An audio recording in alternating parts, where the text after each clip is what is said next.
Welcome to Wheels Boy. In today's video, we're going to checking out the second model from Chinese car maker Shenlan. We're also going to learn that their name is no longer Shenlan.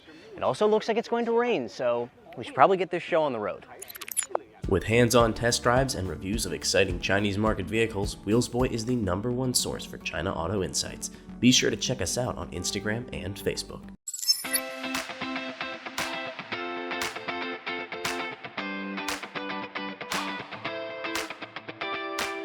This is the S7, a new energy SUV from Chang'an sub-brand Deepal. Yes, since we reviewed their first model, the SL03 sedan, the company, which we previously referred to by its Chinese name, Shenlan, has officially embraced the brand name Deepal.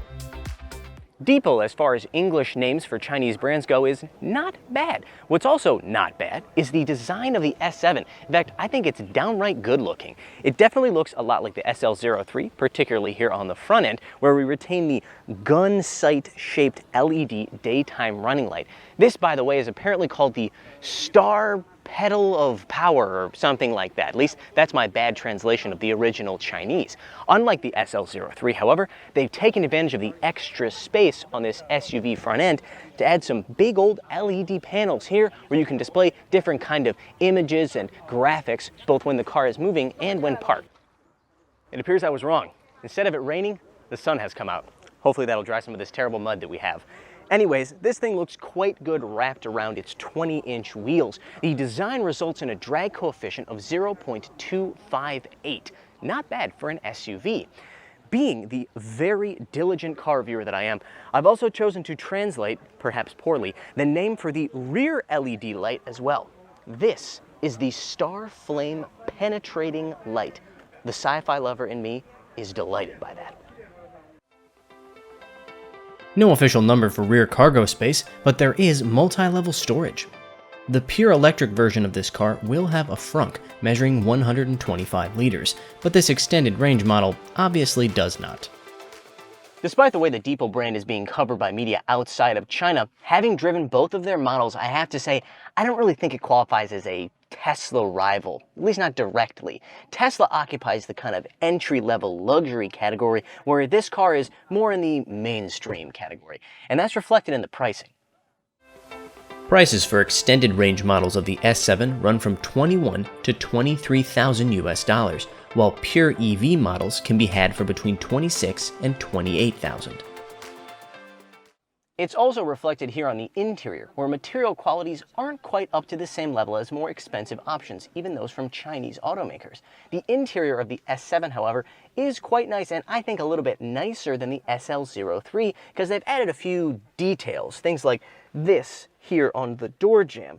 That really helps, because the SL03 came off to me as barren, even by modern EV standards.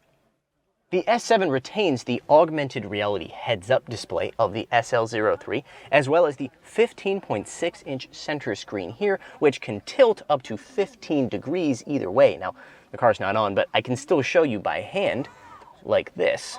So it can tilt towards the driver or towards the passenger, like so. There are some differences, of course, in the styling. In addition to the added details in places like the door, you also have a newly designed center console with two areas for your phone, here on the right and here on the left, though I must point out only the one on the left has wireless charging capabilities.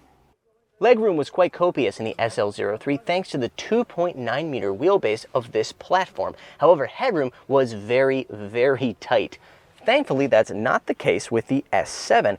I am 5 foot 9 inches taller, 1.75 meters, and I have about a fist's worth of space over my head. Definitely a big improvement over the SL03 and a big point for the SUV over sedan argument. Other features back here, we have an addition of a panel here that allows you to control everything from the sunshade, as well as adjusting the position of this front passenger seat and the air conditioning. However, I do have to end on a bad note, and that's the fact that there is but one USB Type-C charging port back here, just like on the SL03. The extended range EV powertrain of our S7 test car combines a 1.5-liter turbo 4 generator and a rear-mounted electric motor that makes 175 kilowatts and 320 newton meters of torque. Interestingly, there is no high-performance or dual-motor version of either Deepal model. To me, that means they don't feel the need to compete directly with Tesla by having something with a face-melting 0 to 100 km/h time. Instead, they're happy to focus on making their cars a little bit more affordable instead. I describe the Deepal SL03 as driving more like a lowered SUV than a sporty sedan. Thankfully, the S7 drives like an SUV, which it is, which is good. This thing does have not as good a body control, of course, as the SL03, but that's fine because it's what you expect from an SUV. Overall, though, I think it offers a better ride and a more practical package than the SL03. The SL03 that we tested was a pure EV model, and this thing will come as a pure EV, but this particular test car is actually an EREV. That means it has that 1.5-liter Turbo 4 up front, which provides power to the rear-mounted electric motor and the battery pack. It has 15 fewer kilowatts than the pure EV version, so acceleration is slightly more gentle. EREVs like this come with two battery pack options. That's either a 19 kilowatt hour or a 32 kilowatt hour. Those provide a CLTC range of 121 and 200 kilometers respectively. The driving experience of an EREV like this is essentially identical to a regular EV. When the generator up front turns on, it's not particularly loud or harsh, so you almost don't even notice it. You also get the same kind of acceleration, the same wave of torque right off the line. The S7 can also be had as a pure EV, with your choice of a 67 or 80 kilowatt-hour battery pack sporting a CLTC range of 520 and 620 kilometers respectively. Both are single motor and make 320 newton-meters of torque, but rather strangely, the smaller battery pack model makes 190 kilowatts, and the larger one makes only 160 kilowatts. I wasn't especially enthusiastic about the SL03, but I think Deepal has done a much better job with the S7.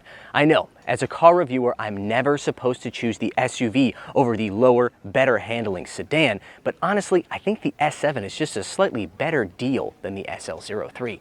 Don't worry, I will hand in my automotive enthusiast card on the way out the door.